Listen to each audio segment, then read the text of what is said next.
खबरों का सिलसिला शुरू करते हैं सुपरफास्ट 100 में। मैं हूं आपके साथ अनुराग मुस्कान। नमस्कार, मैं हूं आंचल आनंद। शुरुआत करते हैं आज की बड़ी खबर से। वरिष्ठ पत्रकार वेद प्रताप वैदिक और आतंकी हाफिज सईद की मुलाकात पर सरकार ने पाकिस्तान में भारतीय उच्चायोग से रिपोर्ट तलब की है। ये खुलासा हुआ था कि उच्चायोग को इस मुलाकात की जानकारी थी। विदेश मंत्री सुषमा स्वराज ने संसद में इस मुलाकात की निंदा भी की। दरअसल 26/11 मुंबई हमलों का मास्टरमाइंड और आतंकी हाफिज सईद और वरिष्ठ भारतीय पत्रकार वेद प्रताप वैदिक की मुलाकात में तब नया मोड़ आ गया जब पाकिस्तानी पत्रकार इफ्तिखार शिराजी ने कहा कि मुलाकात के बारे में भारत सरकार को जानकारी थी। पाकिस्तान के न्यूज चैनल डॉन के पत्रकार इफ्तिखार शिराजी ने पाकिस्तान दौरे के समय वैदिक का इंटरव्यू लिया था। शिराजी का दावा है कि हाफिज और वैदिक की मुलाकात के बारे में पाकिस्तान के भारतीय उच्चायोग को भी पता था। शिराजी का ये दावा इसलिए भी बड़ा है क्योंकि वैदिक कहते रहे हैं कि वो सरकार के दूत के तौर पर नहीं बल्कि एक पत्रकार की हैसियत से हाफिज सईद से मिले थे। सरकार भी कहती रही है कि वैदिक हाफिज की मुलाकात का सरकार से कोई लेना देना नहीं।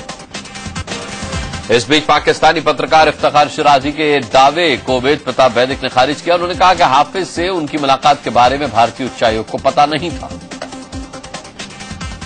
कि मैंने क्या इंडियन हाई कमीशन की परमिशन से हाफिज सईद को इंटरव्यू किया है। किसी भी पत्रकार का इससे बड़ा अपमान क्या हो सकता है।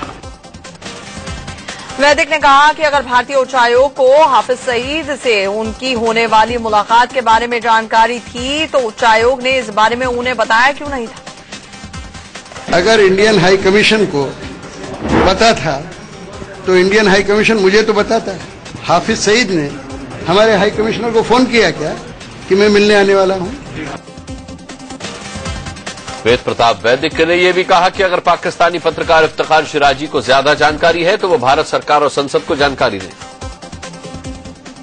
अगर इफ्तिखार साहब को ये पता था कि हाफिज सईद से मेरी मुलाकात की जानकारी हमारे हाई कमीशन को थी तो वो ये जानकारी भारत सरकार को और हमारी पार्लियामेंट को पहुंचा दी। हाफिज सईद से मेरी मुलाकात की जानकारी हमारे हाई कमीशन को थी तो वो ये जानकारी भारत सरकार को और हमारी पार्लियामेंट को पहुंचा दी। पाकिस्तानी पत्रकार शिराजी के दावे ने संसद में दिए सरकार के बयान पर अब सवाल उठा दिए हैं। आज ही लोकसभा में विदेश मंत्री सुषमा स्वराज ने दावा किया था कि वैदिक को सरकार के दूत बनाकर पाकिस्तान नहीं भेजा गया था। इस तरह के आरोप लगाना कि वो किसी के दूत बनकर गए थे, वो किसी के चेले हैं या भारत सरकार ने इस भेंट को निर्धारित करवाया था या उनको मिलने में मदद की थी, ये पूरी तरह से असत्य और निराधार तो है ही, बहुत दुर्भाग्यपूर्ण भी है। भारत सरकार का इससे कोई वास्ता नहीं है, ये पुनः दोहराना चाहती है। न सिर्फ विदेश मंत्री सुषमा स्वराज ने बल्कि वित्त मंत्री अरुण जेटली ने भी कहा कि वैदिक हाफिज की मुलाकात से सरकार का कोई लेना देना नहीं है। राज्यसभा में हंगामे के बाद लगातार दूसरे दिन भी जेटली ने यही बयान दिया। न सिर्फ हाफिज सईद से मुलाकात के लिए बल्कि कश्मीर पर दिए अपने बयान के चलते भी वेद प्रताप वैदिक घिरे हुए हैं। पाकिस्तानी चैनल डॉन न्यूज को दिए इंटरव्यू में वैदिक ने यहां तक कह डाला कि कश्मीर को आजाद मुल्क बनाने में कोई बुराई नहीं। अगर ये तजवीज पाकिस्तान मान लेता है, पाकिस्तान के नेता मान लेते तो क्या इंडिया को ये कबूल होगी कि थर्ड ऑप्शन के कश्मीर को आजाद कर दिया जाए। इसके लिए अगर दोनों तरफ के कश्मीरी तैयार हों और हम दोनों मुल्क भी तैयार हों तो ये कर देने में कोई बुराई नहीं है। हालांकि अब पत्रकार वेद प्रताप वैदिक का कहना है कि अगर मैंने कश्मीर को भारत से अलग करने की बात कही हो तो मेरा सिर धड़ से अलग कर दिया जाए।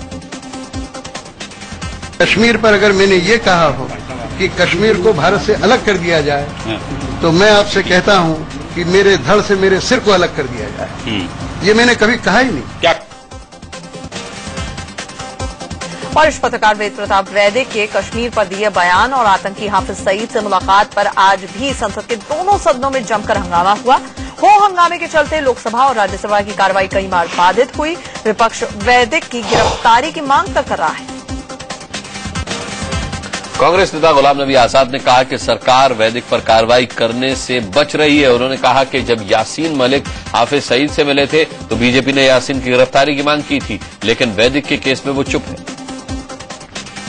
कि जब यासीन मलिक कश्मीर से हाफिज सईद को मिला, उस वक्त भारतीय जनता पार्टी विपक्ष में थी और उन्होंने कहा कि हाँ, इस यासीन मलिक को तुरंत गिरफ्तार करना चाहिए। भारतीय जनता पार्टी आज उसको मिस्टर वैदिक के पासपोर्ट के बारे में क्या कहना है, आज उसको अरेस्ट करने के बारे में क्या कहना है।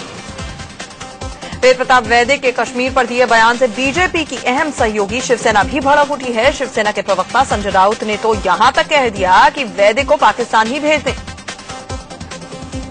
जो कश्मीर है ये जो वैदिक के बाप का राज है क्या? हिंदुस्तान का है कश्मीर, चाहे पीओ के है या हमारा हो, ये किसी के बाप की जागीर नहीं है वहां जाके कुछ भी बके। अगर वैदिक पाकिस्तान में है तो वहां पाकिस्तान में उसको रुकने दीजिए, हिंदुस्तान में उसको नहीं, हिंदुस्तान में है तो उसको वहां से उसका पार्सल वापस लाहौर कराची भेज दीजिए। इतना ही नहीं, शिवसेना ने वरिष्ठ पत्रकार वेद प्रताप वैदिक पर राष्ट्रद्रोह का मुकदमा चलाने की मांग की। प्रवक्ता संजय राउत ने कहा कि जो केस कसाब और अफजल गुरु पर चला वही वैदिक पर भी करना चाहिए। मैंने उसके खिलाफ देशद्रोह का मुकदमा चलाने की मांग की है। जिस प्रकार का मुकदमा कसाब और अफजल गुरु के खिलाफ चला है, उसी प्रकार से मुकदमा इस व्यक्ति के खिलाफ चलना चाहिए। यही देश की और शिवसेना की मांग है। बीजेपी भले ही खुलकर बोलने से बच रही हो, लेकिन वरिष्ठ बीजेपी नेता विनय कटियार ने तो उनके खिलाफ कार्रवाई करने तक की मांग कर डाली। उन्होंने कहा कि कश्मीर को आजाद करने की बात कहना बिल्कुल गलत। क्यों मिले ये उनको मिलना नहीं चाहिए था, यह अनुचित काम किया है। और कश्मीर पर जो उन्होंने बयान दिया है ये तो घोर आपत्तिजनक बयान दिया। कश्मीर भारत का अभिन्न अंग है। कश्मीर को आजाद करने की बात कहने वाले वरिष्ठ पत्रकार वेद प्रताप वैदिक के खिलाफ शिवसेना ने मोर्चा खोल दिया। जम्मू में शिवसेना कार्यकर्ताओं ने वैदिक के खिलाफ जमकर नारेबाजी की। वेद प्रताप वैदिक के खिलाफ कांग्रेस ने भी सड़क पर मोर्चा खोल दिया है। कश्मीर पर दिए हुए वैदिक के बयान को लेकर कांग्रेस ने विरोध प्रदर्शन शुरू कर दिया और पुतला वैदिक हाफिज मुलाकात को लेकर कांग्रेस उपाध्यक्ष राहुल गांधी ने संघ और सरकार पर निशाना साधा है। उन्होंने कहा कि वैदिक आरएसएस के आदमी है। साथ ही राहुल गांधी ने पूछा कि क्या ये मुलाकात भारतीय दूतावास ने करवाई है। Indian embassy facilitated this event. If they helped this gentleman in any way, that's what we are curious about. He is quite Thank close you. to the RSS also. Yeah, he's a RSS man. Rahul Gandhi के बयान को वैदिक ने खारिज किया है। उन्होंने कहा कि वो एक दिन के लिए भी आरएसएस से जुड़े नहीं रहे। जो राहुल गांधी कह रहे हैं वो बड़े नेता हैं और मैं तो नाचीज चीज हूँ, इस पर भी मैं कोई एतराज नहीं करूंगा। ये दोनों बातें असत्य हैं। मैं राष्ट्रीय स्वयंसेवक संघ का एक दिन भी सदस्य नहीं रहा। आरएसएस से हाल ही में बीजेपी में आए राम माधव ने कहा कि वैदिक आरएसएस से जुड़े हुए नहीं हैं। मैं वैदिक साहब का आरएसएस से कोई संबंध नहीं है। मणिशंकर अय्यर और सलमान खुर्शीद के साथ घूमने वाले आरएसएस के थोड़ी होते हैं। वैदिक को आरएसएस का आदमी बताने पर बीजेपी भड़की हुई है। पार्टी के वरिष्ठ नेता प्रभात झा ने कहा कि राहुल के बयान को उनकी पार्टी ही गंभीरता से नहीं लेती तो फिर हम क्या लें। कांग्रेस सीरियस बची नहीं उनके बारे में। बुद्धि से जिसका नाता नहीं है, पद अगर विरासत में नहीं होती तो मिला नहीं होता। संघ का स्वयंसेवक कौन है ये समझने के लिए भी राहुल गांधी को दोबारा जन्म लेना पड़ेगा। उधर संसदीय कार्य मंत्री वेंकैया नायडू ने भी राहुल गांधी के बयान पर चुटकी लेते हुए कहा कि कुछ लोगों को सुबह शाम आरएसएस की याद आती रहती है, तो इसमें हम क्या करें। कुछ लोगों को आरएसएस सुबह शाम को दोपहर में याद आता है, हम लोग क्या करें। आरएसएस एक राष्ट्रीय देशभक्त और एक रचनात्मक संगठन है, ready for selfless service. It's a great organisation. वैदिक को राहुल गांधी आरएसएस के आदमी बता रहे हैं, लेकिन बीजेपी के वरिष्ठ नेता विनय कटियार ने कहा कि वैदिक कांग्रेसी हैं। कांग्रेस के पूरे आदमी हैं, मणिशंकर अय्यर के साथ जुड़ते हैं और राजीव गांधी के सबसे। केंद्र सरकार ने यूपीएससी की परीक्षा में बैठने वाले हजारों परीक्षार्थियों को फौरी राहत दी है। पीएमओ में राज्य मंत्री जितेंद्र सिंह ने कहा कि सीसेट को लेकर हो रहे विरोध को देखते हुए हम परीक्षा टालने की सिफारिश कर रहे हैं। 24 अगस्त को जो प्रीलिमिनरी परीक्षा होने वाली थी, उस परीक्षा की तिथि थोड़ी आगे कर दी जाए, ये भी आश्वासन दिलाते हैं। दिल्ली में यूपीएससी की तैयारी कर रहे कई परीक्षार्थी सीसेट को खत्म करने की मांग कर रहे थे और हफ्ते भर से अनशन पर डटे हुए हैं। हिंदी की अनदेखी को लेकर हजारों छात्र सीसेट परीक्षा का विरोध कर रहे हैं। गोरखपुर में यूपीएससी के लिए तैयारी कर रहे परीक्षार्थियों ने हिंदी की अनदेखी को लेकर प्रदर्शन किया। दिल्ली में लगातार हो रही बिजली कटौती को लेकर बीजेपी ने बीएसईएस कंपनी के हेडक्वार्टर्स के बाहर प्रदर्शन किया। बीजेपी के सांसद रमेश बिधूड़ी और विधायक सत्यप्रकाश राणा की अगुवाई में सैकड़ों बीजेपी के कार्यकर्ता झंडे लेकर बीएसईएस ऑफिस के बाहर प्रदर्शन करने पहुंचे। यूपी में बिजली संकट गहरा गया है। अनपरा पावर प्लांट की 2 और पिरछा पावर प्लांट की 1 यूनिट ठप हो गई।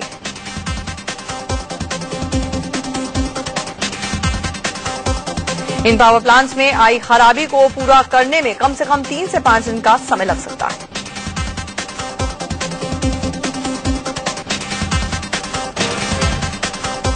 मुंबई के शक्ति मिल में पत्रकार और टेलीफोन ऑपरेटर से गैंगरेप के आरोपी दोनों नाबालिगों को जुवेनाइल कोर्ट ने दोषी करार दिया है। दिल्ली में मुस्लिम संगठन के कार्यकर्ताओं ने इजरायली दूतावास के बाहर विरोध प्रदर्शन किया। श्रीनगर में आज भी गाजा पट्टी पर हो रहे इजरायल के हमले के विरोध में प्रदर्शन हुआ। प्रदर्शन कर रहे पीडीपी कार्यकर्ता पुलिस वालों से भिड़ गए। उधर इजरायल ने गाजा पट्टी पर हवाई हमले और तेज कर दिए। समान नागरिक संहिता पर पहली बार केंद्र सरकार ने अपना पक्ष रखा है। संसद में कानून मंत्री रविशंकर प्रसाद ने स्पष्ट किया कि सरकार इसे लागू करने से पहले सभी पक्षों की राय लेगी। बीजेपी के घोषणा पत्र में भी समान नागरिक संहिता का जिक्र है, जबकि कांग्रेस इसके पक्ष में नहीं। एनडीए के एक घटक दल शिवसेना ने सरकार को समान नागरिक संहिता पर सहयोग का वादा किया है। शिवसेना नेता संजय राउत ने कहा कि पूरा देश समान नागरिक संहिता चाहता है। सभी राष्ट्रवादी पार्टियां चाहती हैं कि सबके लिए एक कानून हो। आईएएस अफसर अशोक खेमका के लिए राहत भरी खबर है। आईएएस खेमका की जल्द ही केंद्र में नियुक्ति की जाएगी। सोनिया गांधी के दामाद रॉबर्ट वाड्रा और डीएलएफ के बीच हुए सौदे को रद्द कराने के विवाद को लेकर खेमका चर्चा में आए थे। एनडीए सरकार ने सुप्रीम कोर्ट कोलिजियम की एक और सिफारिश को फिर से विचार करने के लिए लौटा दिया है। एक अंग्रेजी अखबार में छपी खबर के मुताबिक सरकार ने जस्टिस मंजुनाथ पर सिफारिश को लौटाने का फैसला सुप्रीम कोर्ट के ही एक सीनियर जज की प्रतिकूल टिप्पणी के आधार पर किया है। बीजेपी नेता और यूपी विधानसभा में नेता प्रतिपक्ष नसीमुद्दीन सिद्दीकी मुश्किलों में घिरते नजर आ रहे हैं। लोकायुक्त ने नसीमुद्दीन सिद्दीकी को आय से अधिक संपत्ति मामले में दोषी पाया था और उनके खिलाफ उच्च स्तरीय जांच की सिफारिश की थी। अमेरिका के पूर्व राष्ट्रपति बिल क्लिंटन एक कार्यक्रम में हिस्सा लेने के लिए जयपुर पहुंचे। मशहूर गांधीवादी और पर्यावरणविद चंडी प्रसाद भट्ट को 2013 के गांधी शांति पुरस्कार से नवाजा गया। महात्मा गांधी की 125वीं जयंती पर 1995 में यह पुरस्कार शुरू किया गया था। यूपी के हाथरस में गैंगरेप की शिकार पीड़ित महिला के आत्महत्या करने के मामले को लेकर आज जमकर बवाल हुआ। गुस्साए लोगों ने पीड़ित महिला का शव सड़क पर रखकर जाम लगा दिया। हंगामे की खबर पाकर मौके पर पहुंची पुलिस ने लोगों को समझाने की कोशिश की तो लोग उग्र हो गए। लोगों ने पुलिस टीम पर पथराव शुरू कर दिया, जिस पर पुलिस ने भी सख्ती दिखाई। गैंगरेप की शिकार महिला ने सोमवार को आग लगाकर खुदकुशी की कोशिश की थी।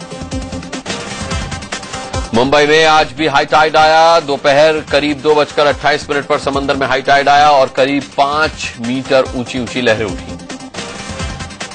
हाई टाइड को देखते हुए बीएमसी ने पहले से ही खास बंदोबस्त किए थे। आज भले ही हाई टाइड आकर चला गया, लेकिन मौसम विभाग ने मुंबई में अगले 2 और दिनों तक हाई टाइड आते रहने की चेतावनी जारी की है। मुंबई के पास समंदर में एक कमर्शियल जहाज डूब गया है। सोमवार की सुबह करीब 11:30 बजे ये जहाज लहरों के बीच बुरी तरह से फंसकर एक तरफ झुकने लगा। मुंबई में अगले 24 घंटे में भारी बारिश होने की संभावना जताई गई है। सूखे की आहट से परेशान महाराष्ट्र के विदर्भ जोन में जमकर हुई बारिश से लोगों को राहत मिली है। उत्तराखंड के गढ़वाल के ऊपरी हिस्सों में भारी बारिश होने से एक बार फिर से चारधाम यात्रा पर खतरा मंडराने लगा। बारिश की वजह से केदारनाथ के कई रास्तों में भारी भूस्खलन हो रहा है। रुद्रप्रयाग में फंसे केदारनाथ यात्रियों को सुरक्षित जगहों पर पहुंचाया जा रहा है। उधर चमोली में भी बारिश से बद्रीनाथ और हेमकुंड साहिब जाने वाले रास्ते टूट गए। ऊपरी इलाकों में भारी बारिश होने से गंगा नदी का जलस्तर अचानक से काफी बढ़ गया है। ऋषिकेश से 4 धाम जाने वाली सड़कें और रास्ते कई जगह पर टूट गए हैं। रास्तों को दुरुस्त किया जा रहा है। उत्तराखंड में मौसम विभाग ने 16 और 17 जुलाई को भारी बारिश की चेतावनी जारी की है। 4 धाम यात्रा के मार्गों पर हाई अलर्ट जारी किया गया है। भारी बारिश का हवाला देते हुए श्रद्धालुओं को गंगोत्री यमुनोत्री धाम जल्द से जल्द छोड़ देने की सलाह दी गई है। ब्रिक्स सम्मेलन से पहले प्रधानमंत्री नरेंद्र मोदी और चीनी राष्ट्रपति शी जिनपिंग की अहम मुलाकात हुई है। ब्राजील के फोर्टलेजा में हुई इस मुलाकात में दोनों देशों के बीच में कई महत्वपूर्ण मुद्दों पर चर्चा भी हुई। दोनों नेताओं की ये पहली मुलाकात थी।